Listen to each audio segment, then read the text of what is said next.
As part of Summer Game Fest, BioWare demoed the first hour of Dragon Age the Veilguard to GamesRadar, playing straight through from the title screen to a jaw-dropping title card cliffhanger. This was a hands-off preview, but it certainly showed us enough to get excited for the first Dragon Age game in 10 years. You've already seen some of this game if you've checked out the 20-minute public gameplay reveal, and the Veilguard is definitely giving us a more action-focused Dragon Age experience than before. But let's start by going over the one thing every RPG fan loves, and that's character creation. The Veilguard looks to have the richest character creation suite BioWare has ever offered. There's face customization, body customization, and there are 4 voices to choose from. 2 feminine and 2 masculine, split between American and British accents. There are 4 races, or as they're known in-game, lineages to choose between: human, dwarf, elf, and Kunari. You can pick your character's name, but as with previous BioWare heroes like Shepard and Hawk, you're referred to in the dialogue by one title, which is Rook. Throwing back to an old BioWare staple, you also give your character some backstory by picking a faction to be associated with. There are 6 options, and each unlock unique dialogue and a few gameplay perks as you go through the story. And don't worry, you can indeed go Alistair a la Origin style and be associated with the Grey Wardens. Creative director John Epler told us, "There's not the unique missions, but it sets the course for your character throughout the rest of the game." And finally, you have to pick your class. There are 3 principal classes: Warrior, Mage, and Rogue, and 3 specializations within each. Each of those subclasses promises to offer some meaningful distinctions from the other, though we only got to see one rogue option in action. But the 3 main classes are distinguished by how they generate and spend energy for abilities, with each class having its own resource meter. Epler explained to us how the resource meters for both rogues and warriors will work. Rogues will have momentum, which you build by attacking, by dodging, by parrying, and you lose it by being hit. So there's really a focus with rogues on avoiding damage, avoiding attacks. They build momentum quickly, but they lose it quickly. Whereas warriors have rage, which they build a little bit more slowly, but they don't lose. A lot of rumours suggested that the combat in the Veilguard was going to be very God of War, but we didn't quite get that vibe. It's closer to a modern Assassin's Creed game, but that still isn't quite right.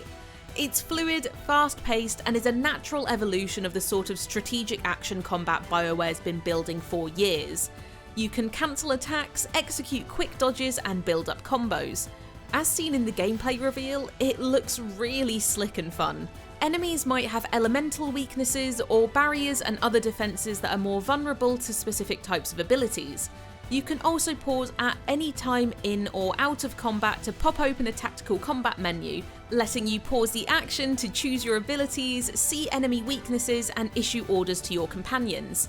The action fully freezes here, giving you all the time in the world to plan your next move.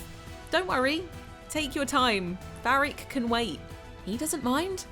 And speaking of Varric, your companions will have abilities in combat too. Over the course of the game, you get access to 3 abilities per companion, Epler says, as well as an additional 2 abilities you can slot and an additional ability that comes off of items that we won't talk about right now. Now, we don't know much about the story so far. We don't know the overall structure of the game, the nature of the side quests, or where the story goes. What we do know is that in the first hour of the game you confront that jerk Solus with everyone's best boy Varric joining you on the mission. One of the things we wanted to do with this game is make the prologue feel like the final mission of a different game, Epler says. We really needed to get the stakes, the spectacle right off the bat. Obviously, players who have been waiting to confront Solus have been waiting for just this moment. Part of why this introduction works so well is the way your companions interact with each other. It really feels like a little adventuring party focused on their mission. The companions have always been the beating heart of Dragon Age, says Epler, and especially in the Veilguard, we found as we were building a story more than ever before, it's a story about the people around you, a story about building this team and working with them. Each companion has their own storyline that runs in parallel to the main story. But beyond that, something we've never really done in Dragon Age before, and that we've really done a deliberate job with this time, is that you cannot succeed without them. Each of them has a reason why they need to be a part of your party, why they need to help you stop the end of the world. And of course, there is romance options in this game. It just wouldn't be a BioWare game without it.